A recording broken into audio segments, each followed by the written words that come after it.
Today on episode 20 of the Reaper Paranormal Show, we are delving into the history of H. Holmes. Did he kill 200 people really? Join us and find out. Stay tuned.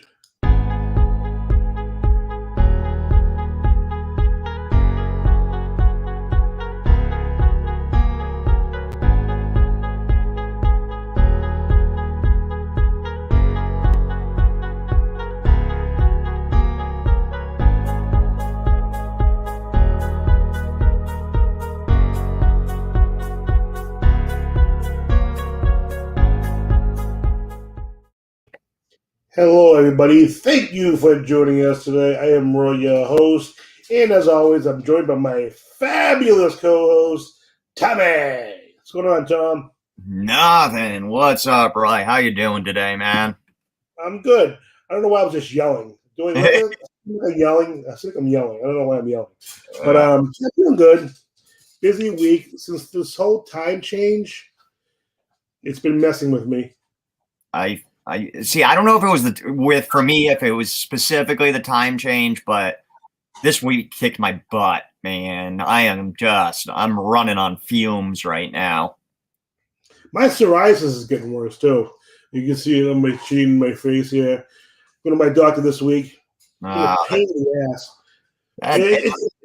It's not really a pain. It's just it's itchy, you know. Yeah, and it's weird. Now that the weather's getting nice, it's acting up. Well, that's it's been acting up for a while, but it's getting like a lot worse now. Huh. So today, people at work tell me go out in the sun. So I took the beast and my dog here, took him outside a good portion of the morning, early afternoon. Mm-hmm. I actually stood in the sun, and I don't like sun. I'm dark enough as it is. So I don't go in the sun very often.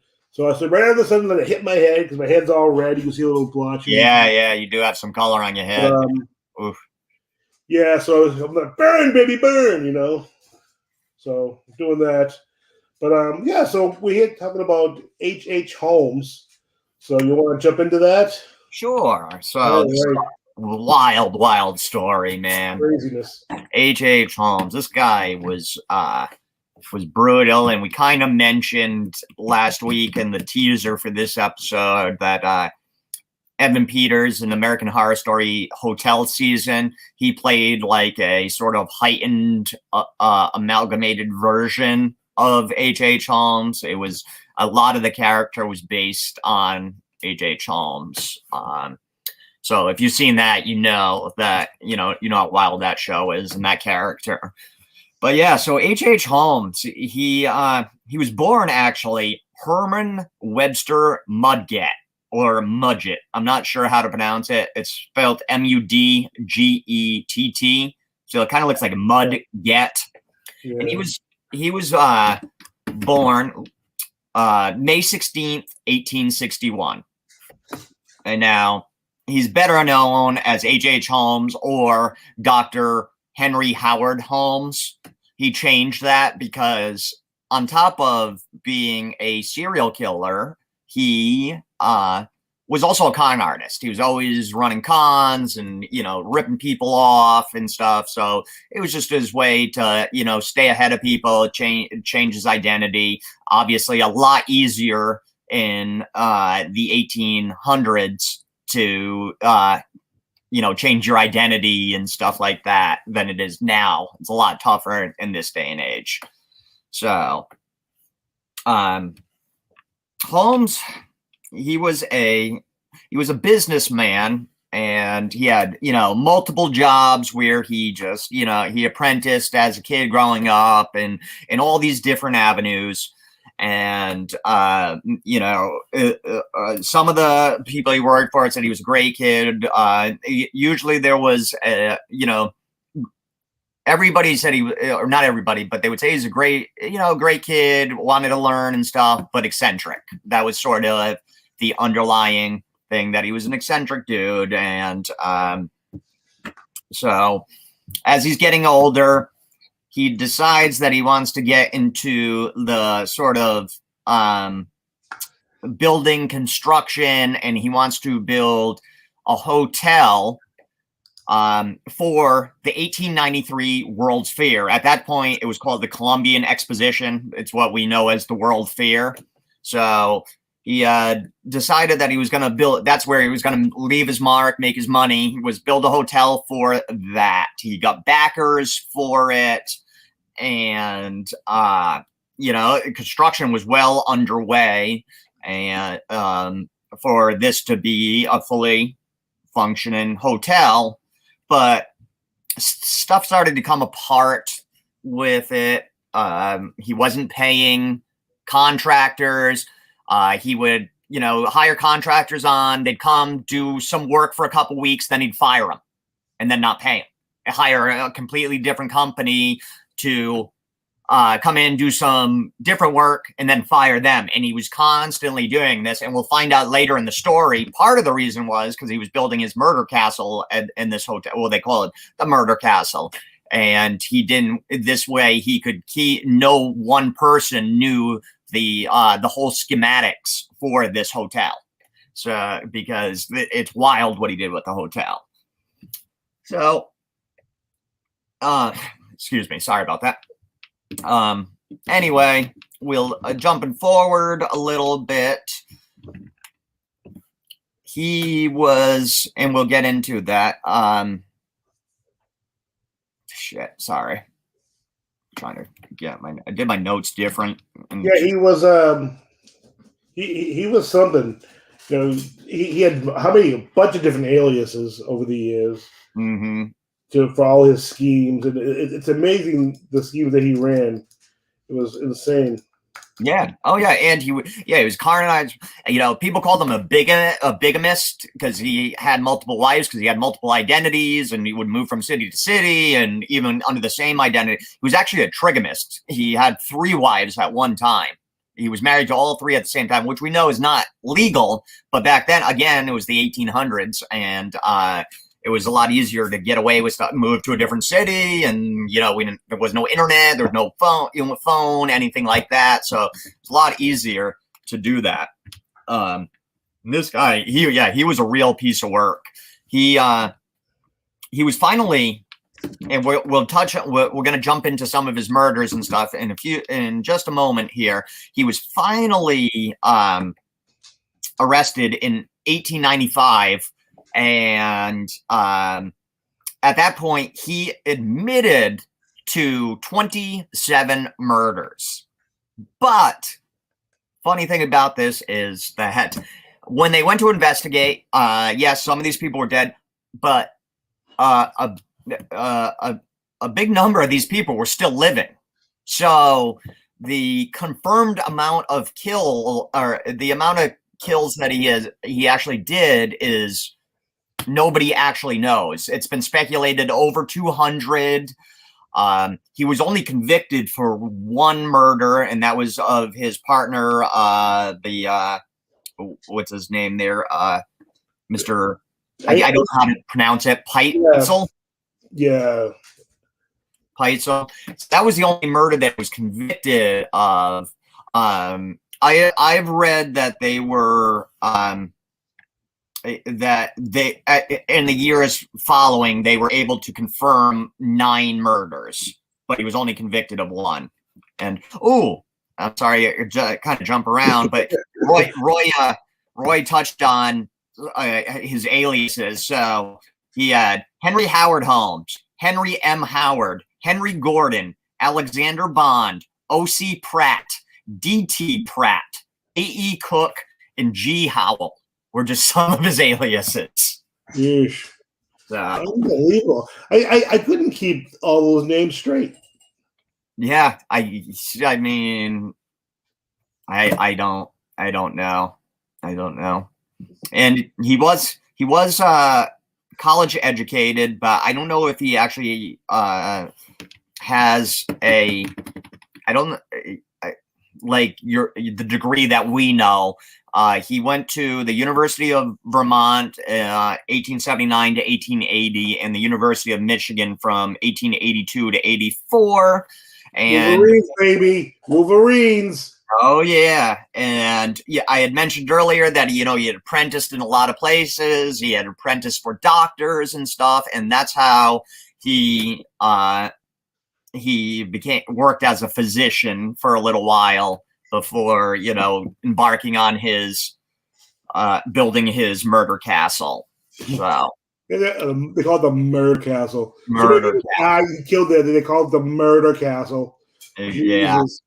It's wild, and we'll get into it because you're gonna jump in and start talking about some of these, some of the murders and everything, and we'll get into this this World's Fair Hotel. It was, oh god, it sounds like a nightmare. It does. So yeah, so that's just a little bit about him. So now Roy's gonna tell you, we're gonna delve into some of the murders and suspected murders. Yes. So, man, the dude was a psycho. Dude was crazy. Yes. Totally crazy. Now, the first known murder victim, her name was Julia Smythe. She had an affair. I've been calling them Holmes Triple H.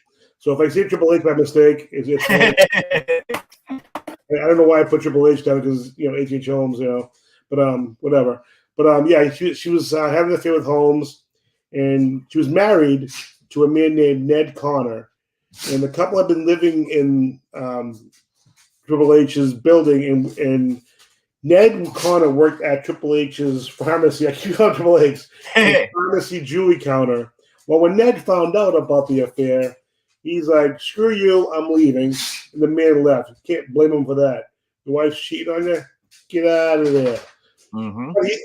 But he left his daughter and wife there. I would have taken my kid with me. Like, you're going with me because something's wrong with that dude. But he probably didn't know at the time. But so they stayed behind. But Julia and her daughter Pearl, that was the young girl's name, they disappeared on Christmas Eve, 1891. Holmes later claimed that she had died during an abortion attempt. There should be still proof somewhere, but anyway. What happened to them has never been confirmed, so no one knows what officially happened. He killed them. Let's be realistic. Yeah. There's no evidence. There's no body. He killed them. Yeah. And the next potential theoretically murder was Emmeline Cigrande. I'm assuming it's called. It's Cigrande. She began working at the building in May 1892. She disappeared that December. And that's all we know of her, unless you found some more information by chance. But that's all I could find on her. It was pretty straightforward. She just vanished, and no one seemed to care about her, apparently, because no one came looking for her. And then Edna Van Tassel, who was also believed to have become one of his victims, disappeared also. Again, she vanished. No one came looking for her. So he seemed to be picking his victims very well because these people didn't have people come looking for him. So kind of strange that these people were coming to him, dying or disappearing, and no one's questioning anything. Family, nothing. It's weird. Now, if it was California, I can see because random women back then would move to California and try to become famous in movies and TV or whatever. And something bad would happen and no one would know, but very strange. Then there's Minnie Williams. One-time actress moved to Chicago, and he supposedly knew her from Boston, possibly, but he had offered her a job at his hotel as his personal stenographer. And somehow, and this is where it gets dicey from what Tom's story was talking about, what he was talking about earlier, Holmes persuaded Williams to transfer the deed to her property in Texas to him. That's a damn good con, man. You have property and give it to some random dude? Yeah, I don't think so. Yeah, and it's you'll see it like he was very good at that too. Yeah. I mean, she's not the only woman. He got people to sign over stuff that they just shouldn't sign over to him. It was like it wasn't even technically to him. It was Alexander Bond. So it's like You don't even know the guy. Why are you saying it's like it makes no sense? Like he was that persuasive. I know he must have been a pretty charismatic dude. He had to have been. There's no other way to describe it unless he's like drugging these women into doing things. Like I don't know how else to describe it. Now that was one of Holmes's aliases, Alexander Bond, and in 1893 she actually transferred the deed, which is there's record of it. And guess who was a notary on that? H.H. Holmes. Whoa, shocker there. He then signed the deed over to Pitzezel. I'm going to call him Pitt, who is Holmes' right-hand man and fellow schemer. So then the Pitt man who used the alias Benton T. Lyman was signed over to him. There are aliases all over the freaking place in this thing. And then a weird thing, Holmes and Williams posed as husband and wife, rented an apartment in Chicago where Minnie's sister Annie came to visit. And then all of a sudden, neither woman was seen again after July 5th, 1893. They just vanished off the face of the earth. We're seeing a trend.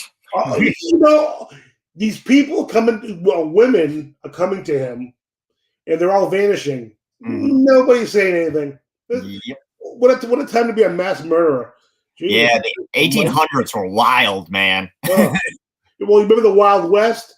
The Wild Midwest here. It's like, yeah. Oh, Jesus. The dude was born in New Hampshire. That was in the water in New Hampshire. Jesus. So now comes the arrest for murder. So insurance companies were after Holmes at this time for arson. Again, doing a scheme. He fled Chicago in July 1894, ended up in Fort Worth, Texas, where he had inherited, wink, wink, Williams' sister's property. He was arrested in 1894, not for the murder, though. He was charged with selling mortgaged goods. This was in St. Louis, Missouri. Well, while in jail, he happened to meet Marion Hedgepeth, who he helped end up planning to swindle the insurance company out of $10,000. And Hedgepeth was, I think he was in jail for 20 years for murder, I believe. So he got him to find him a lawyer that would take out the insurance policy on himself, and he would fake his own death. And where Holmes would offer Hedgepeth $500 for doing that for him, for finding him a lawyer. Mm-hmm. We could trust to go along with the scheme. Well, he found a lawyer, and his name was Jephthah Howe, an attorney in St. Louis with his brother. His brother was, all accounts, straight-laced, up to standards, an official attorney, where Jephthah was kind of a con artist himself. He was looking for the quick buck, blah, blah, blah. So he got him to go along with it. But the insurance company ended up catching on and refused to pay. So what does Holmes do? He uses the same plan with the pitmeister himself, Pitzezel, his partner there. And the pit guy would fake his own death. His wife would collect the $10,000, and they would split it with Holmes and the attorney 3 ways. Now, Holmes' job was to find a cadaver to play the role of the pit guy. Mm-hmm. Well, Holmes instead said, he said, wait a minute, why are we going to split this 3 ways? Let's just split it 2 ways. I'll kill 2 birds with 1 stone. He killed the pit guy, his own partner, by knocking him unconscious with chloroform and setting his body on fire. Now, in Holmes' confession, he implied that the pit guy was still alive after use of the chloroform before being set on fire. Evidence presented at the trial later would show that chloroform used after Pitzezel died to fake the suicide in case Holmes will get caught and get charged with a murder. Yeah. I just wanted to jump in. So you brought up the cadaver. Yeah. Just something I found interesting in his past. At one point during his life, he actually would sell cadavers to medical schools and stuff like that. And that body parts. Yeah. And it's been speculated years since that some of those cadavers may have been some of his victims. Which is why you don't find any evidence. Yeah, I thought the exact same thing. I'm like, I'll bet you $1 million that's how he's making money. Yeah. He probably thought along the line, wait a minute, if I kill people to sell the... Because back then, from what I've heard, I work in the medical field, and I've heard stories from some of the doctors, and back then, body parts, cadavers, they were worth something. Yeah, it was big business back then. Yes. It was big. It's big business for like sure. Nowadays, I don't mean to get off the subject, but when I worked in the operating room at a hospital, we would have cadaver experts. They'll call it something. They might call it cadaver experts. They would come in, and the surgeon, we'd have to. I go in. I'm not a surgeon. I'd go in with the surgeon, and we would take the bones out of a body and replace the bones with PVC piping. So the person will still be there. But instead of bones, it would be PVC piping. And oh wow, working in the operating room, you get to watch surgeries, and I'm like, I gotta see this. This is like what? This is I'm like, are you kidding me? That's how big the business is. Even today, they go through all the trouble of taking a dead body, and if the person was giving their bones to science or whatever. And if the bones right out, it was amazing. It's the most unbelievable thing you could see. But so that was big business. So I'll bet you that's how he possibly getting started murdering people. Yeah, I wouldn't doubt it. Sense. So you got anything more? Any more murders? No, I mean that was you touched on all the major murders, I think, there. So we kind of were talking about his murder hotel. Okay. So just real quick on that. It's so if you've seen American Horror Story, geez, sorry. If you've seen American Horror Story Hotel, you know there are parts where it was just like these hallways that went to nowhere, these rooms that the doors would lock as soon as you were in there, or you open the door and you fall down into a pit and stuff. And that was actually based on some of the stuff in this murder hotel. And like I had said earlier in the episode, he would hire people, they would do some work, then he'd fire them, never pay them and everything. That was to cover up. And so nobody knew exactly what the schematics were for this hotel. He was the only one person that knew everything in the hotel. And he used it, they think, to torture people. So, but what's odd about this is, and it's been confirmed now, but for years, people assumed that he was killing guests. The hotel was never actually open to the public. Now, people lived there and stuff, people that worked for him and people that were going to be employees of this lived there and stuff, but it was never actually open to the public. And he actually tried to build another one in Canada. Yes. When because finally all people were coming after him for money and all the stuff, all the shadiness and cons that he had pulled. So that's part of the reason it was never open to the public, because he just had so many outstanding debts. So he tried to build it was it in Quebec, I believe? I think it was in Quebec. I think so. And so he tried to build another one. I don't know personally how far it got into the construction of that one, but yeah, when they broke this one down, it was pretty scary, man. He intended to use this as just a place to play his sick games, man, and play with people's lives. And this guy, he was nuts. And if you look into, and we purposely didn't go into super detail here, but if you look into the way he murdered people, he was always experimenting with different ways in murdering people, and they were always brutal and crappy. I remember some kids that he had killed. When he had them, so he kidnapped them, he put them into this big trunk, like that locks and everything. And then to kill them, he cut a hole in the trunk and gassed them to death.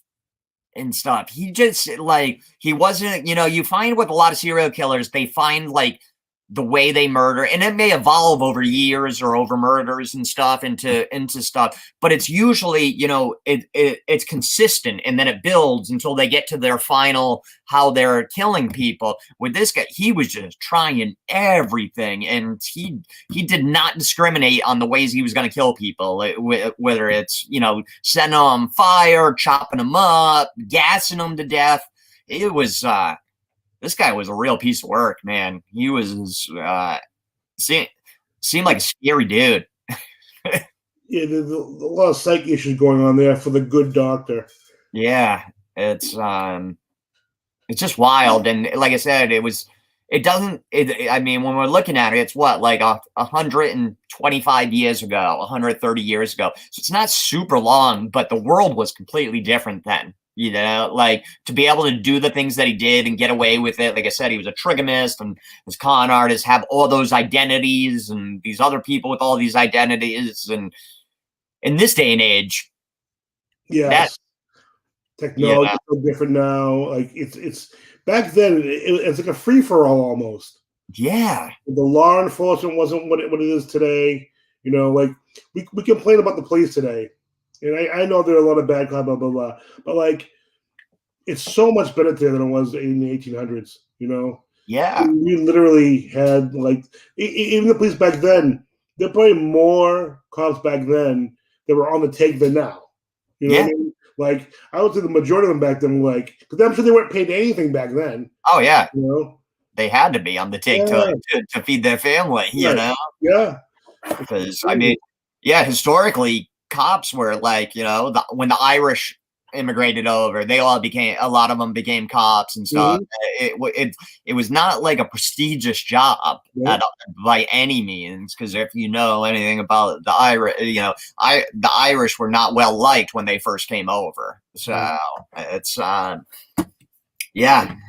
a different time, and it's only 130 years, not a ton of time. The world was just completely different.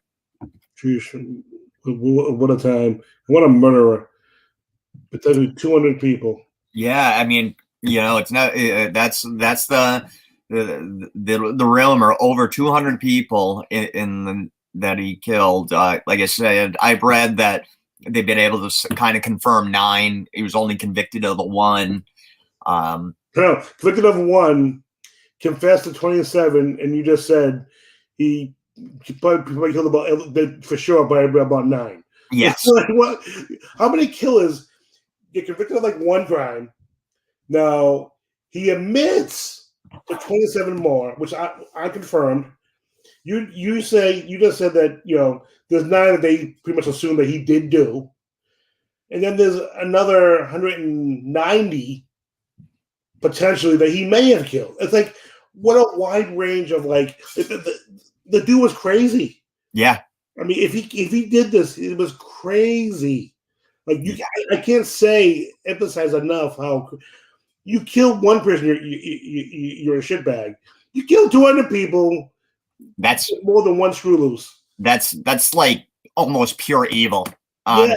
Yeah. If you're looking for just to define evil, I mean, you could put a picture of him in the dictionary next to the word evil, and it was. He could go to his hotel, do some EVPs, do a vigil in one of his rooms, and see if he can contact him. Oh my God! Well, it's not. Is it there anymore, though? I don't think so. I don't think so either. I think it was. I think it's long gone by now. Yeah. But the area could be still haunted. Yeah. Theoretically, but I don't know what's there now. Because here in Massachusetts, we had Foxborough Hospital, which people from Foxborough that I know, that I work with, have told me it was extremely haunted, that we should go there, but we can't because it's been torn down. But one of the places where the hospital is at is now condominiums. And one of the girls at the time had known someone who lived in a condominium, and they had some paranormal experiences in their condo. But they have since moved, so they don't know who owns it now. But I'm like, that would have been so awesome getting into one of those condos. Yeah. But, unfortunately, we don't know. It could be private houses now. I mean, who knows what's there now? Wow. Yeah, that'd be cool, man. So with this, did you have anything else on the murders? No, I am just that the dude was fucked up. Yeah, He was totally messed up. Like there has to be a mental issue there. yeah, definitely. There was definitely something else. Yeah, Yeah, some sort of disorder yeah. or something going It on. happened to him somewhere along the line. So he was convicted of the one, Yeah, and was sentenced. He was of Peizel, and he was sentenced to death by hanging. And so I thought it was karma, and I like this part of the story. That so death by hanging. We all know the idea is when they go to hang you, they it's supposed to snap your neck. Well, his neck didn't snap. Oof. So he was up there writhing for 15, 20 and was strangled to death instead by the rope. So I had heard when I had done this some research on it. One of the I forget which one. I don't know if it was one of the documentaries I watched, or one of the podcasts I listened to, or just on the internet. They had said that his neck didn't snap, so that he was strangled to death. They made it like so that the noose didn't work, so somebody actually just strangled him to death and I was like, whoa, that's brutal. Well, that wasn't the case. I was like, that is some brutal shit right there. The 1800s was wild. No, it didn't snap his neck. He just while he was hanging there, he strangled to death, which is a very, very shitty way to go. So at least I'm wrong, and unless I'm wrong, when that happens, they usually do something. I can't remember what they do. I don't know if they pull you down and rehang you, but they usually don't let you hang there and ride like that. So if they're doing that to you, they're like, "Fuck you, dude," you know. Yeah. Which I had no problem with it. Yeah, exactly. You killed upwards of 200. We know now at least 9. You claimed 27. Yeah, you claimed 27. Which some of them were so weird. Why would you claim to kill these people and then they're still kicking? You know? Yeah, it's crazy. He wants to be famous, I guess. Yeah, and that did come up in one of the sources that I got. That towards the end, he would sell he even when he was in jail, he was trying to sell his story to people. And in one interview, because I think that William Randolph Hearst's paper paid him $7,500 for an exclusive story, and he said that he was the devil incarnate, and he really played it up. While towards the end there, he tried to build up his notoriety, his infamy, and whether he was claiming he was the devil or possessed by the devil, and he was just trying to build up his lore, even at the end. It just a wild story. But yeah, shitty way to go, but I'm fine with that. It's like, and I'm not a fan of I'm not going to get too much into this because it's whatever your thoughts. I'm not a big fan of capital punishment, but something had to happen to this dude because this dude, like, I wouldn't even trust him in a jail. He's such a con artist that it's like, life in prison. It's so yeah, that's H.H. Holmes, man. Just a wild, wild story. Well, yeah, guys, if you want to know more, make sure you look up H.H. Holmes because man, it's a crazy story. Hey, anything else you want to add? No, I mean, yeah, you guys should check it out. Like I said, we could have done a 5-parter on this guy, and then we decided we're just going to do some brushstrokes of his story because give you an idea of what this dude was really like. So crazy. So you good? I am good. All right. So thank you all for listening to our show today. If you're watching on YouTube, like, subscribe, click that little bell. If you want to subscribe to our podcast, go to our website, www.podpage.com/The Reaper Paranormal Show. The link will be down in the description on YouTube. So if you want to find our podcast, search on Google or Apple or wherever you search. We're on iTunes. And if you're on iTunes, you have to follow us. That tells them that you like us, you love us, and you want to keep up with all that cool content. So make sure you follow us on iTunes. We're on iHeartRadio, Spotify, all the cool stuff. You'll find our show. So thank you for listening, everybody. Have a good weekend. Thanks, guys.